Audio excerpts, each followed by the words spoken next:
عابد شیر علی، یہ معاملات کچھ عجیب سی نوعیت ہو رہی ہے، سیاسی تلخی بھی بڑھے گی، بے چینی بھی بڑھے گی، لیکن عمران کی سیاسی مشکلات بھی بڑھ جائیں گی۔ ملک صاحب، یہ میں آپ کو بتاؤں، رات کے 12 بجے حنیف عباسی صاحب کو الیکشن سے پہلے شیر رشید کو خوش کرنے کے لیے اس کو رات کے 12 بجے سزا دی جاتی ہے، اور جیل کے اندر مریم نواز شریف صاحبہ کو نواز شریف صاحب کے سامنے ہتھ کڑی لگا لی جاتی ہے۔ ہمارے ساتھ ظلم کی انتہا ہوتی ہے۔ شہباز شریف صاحب اپنی بیٹی کے ساتھ عدالت عظمیٰ میں پیش ہوتے ہیں، جو نیب کا ان کا کالا قانون تھا، 90 دن آپ ڈیٹینشن میں رکھتے تھے اور کوئی پوچھنے والا نہیں ہوتا تھا۔ ہم نے تو وہ سزائیں کاٹی ہیں۔ یہ تو 4 دنوں میں شیر رشید بھی رو پڑا، سارے آنسوؤں کے ساتھ رو پڑے، فواد چودھری سے لے کر۔ تو جب آپ پولیٹیکل ڈسیشن کریں گے، جب آپ کی باری آئے گی، ہم تو 6 مہینے ہم نے، میرے والد صاحب نے، ملک صاحب 4.5 سال جنرل مشرف کے دور میں اٹک قلعے میں کاٹے۔ انہوں نے چمبا ہاؤس میں 4x4 کا سیل کاٹا۔ ہم نے تو پہاڑ عبور کیے ہیں، تو لیکن آنسو نہیں بہائے۔ ہم نے تو سزائیں، ہمیں تو پارٹی سے لائلٹی کی سزائیں ملی ہیں۔ تو لیکن بات یہ ہے کہ آپ قانون سے اوپر نہیں ہیں، آپ عدالتوں سے اوپر نہیں ہیں۔ آج پوری پاکستانی قوم جاننا چاہتی ہے کہ رات کے اس پہر میں کوئی ایسی ایمرجنسی نہیں ہے تو یہ آخر عمران خان کے لیے عدالتیں کیوں کھلتی، کیوں پاکستان کے باقی مظلوم عوام کے لیے عدالتیں کیوں نہیں کھلتی؟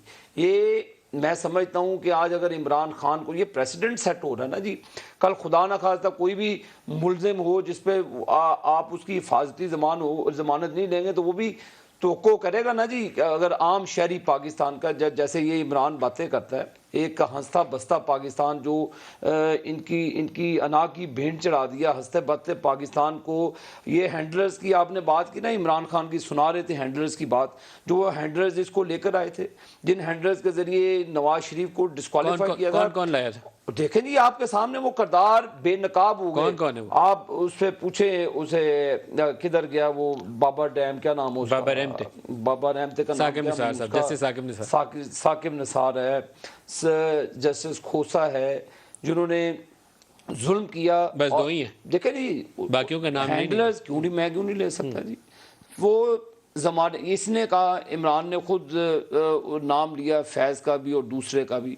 تو یہ جو لے کر آئے، پھر مجھے سوال میں آپ سے پوچھتا ہوں ملک صاحب، کیا مسلم لیگ نون اور پاکستان کی قوم یہ پوچھے گی نہیں کہ جو بجلی سستی ملتی تھی آج اتنی مہنگی ہے، آٹا، چینی، گھی؟ یہ تو آپ سے بھی پوچھیں گے، میری بات سنیں، دکھ ہے آپ سے بھی جب نواز شریف کو نکالا اور اس کے بعد یہ چیزیں، اس کا تسلسل جاری ہے ملک صاحب۔ ہمیں تکلیف ہے ان چیزوں کی۔ وہ عمران نے بھی آج پوچھا، جب مجھے نکالا تو آج کیا ہے اور اس کو کیا تھا، یہ عمران نے بھی سوال کیا۔ میری بات یہ ہے کہ اگر نواز شریف کو نکالا، ڈالر سٹیبل تھا، اکانومی سٹیبل تھی، آپ میرے سے ضرور مخالفت رکھیں، آپ میرے سے ضرور آرگیومنٹ کریں، لیکن پاکستان کے معاشی حال آج کدھر ہیں؟ وہ جو کہتے ہیں کہ نواز شریف کی سیاست ہم ختم کر دیں گے، نواز شریف کو زیرو کر دیں گے، لیکن اللہ ان کی مغفرت کرے، جو مر گئے ہیں، میں مروں پہ بات نہیں کرتا، وہ اللہ جانے ان کا معاملہ ہے، وہ 22 کروڑ عوام کا معاملہ ہے، وہ بھگتیں گے۔ لیکن ملک صاحب، یہ میں آپ سے، آپ کے ذریعے میں معزز جج صاحبان سے کہتا ہوں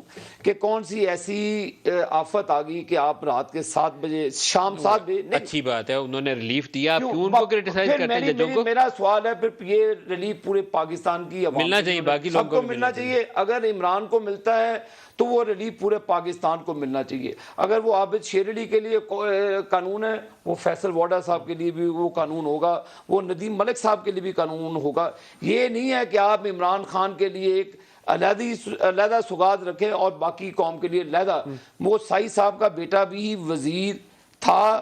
ہمیں بڑے تحفظات ہیں اس چیزوں پہ، ایڈریس ہونے چاہیے۔ جو بھی معاملات ہوتے ہیں، آخر عمران خان اسی جگہ پہ کیوں بھاگتے ہیں اپنی ضمانتیں لینے کے لیے، اپنے آپ کو ریلیف دلانے کے لیے؟ اسلام آباد ہائی کورٹ بھی گئے، خالی لاہور ہائی کورٹ نہیں گئے۔ تو لاہور ہائی کورٹ تو ایسے ہی آپ نے نام بار بار لیتے ہیں۔ میری استدعا ہے ملک صاحب، دیکھیں وہ جو آپ نے ریفرنس دیا کہ رات کے اتنے بجے سپریم کورٹ، وہ سپریم کورٹ کی ڈائریکشن تھی کہ آپ ووٹ آف کانفیڈنس لیں گے، ٹھیک ہے، وہ ایک آئینی معاملہ ہے. اس آئینی معاملے کو بھی آپ اپنی ذات کی بینٹ چڑھا دیا اور آپ نے کہا جی کہ میں نہیں مانتا عدالتوں کے فیصلے کو. پھر عدالتوں نے منوایا, وہ رات کے 12 بجے فیصلہ منوایا.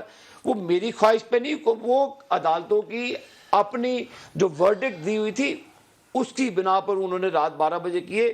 ہمارے لیے وہ عدالت نہیں کھلی. تو میری یہ آپ سے استدعا ہے کہ اگر عمران خان کے لیے عدالتیں کھلیں گی, پھر پاکستان کے تمام افراد کے لیے عدالتیں کھلنی چاہیے.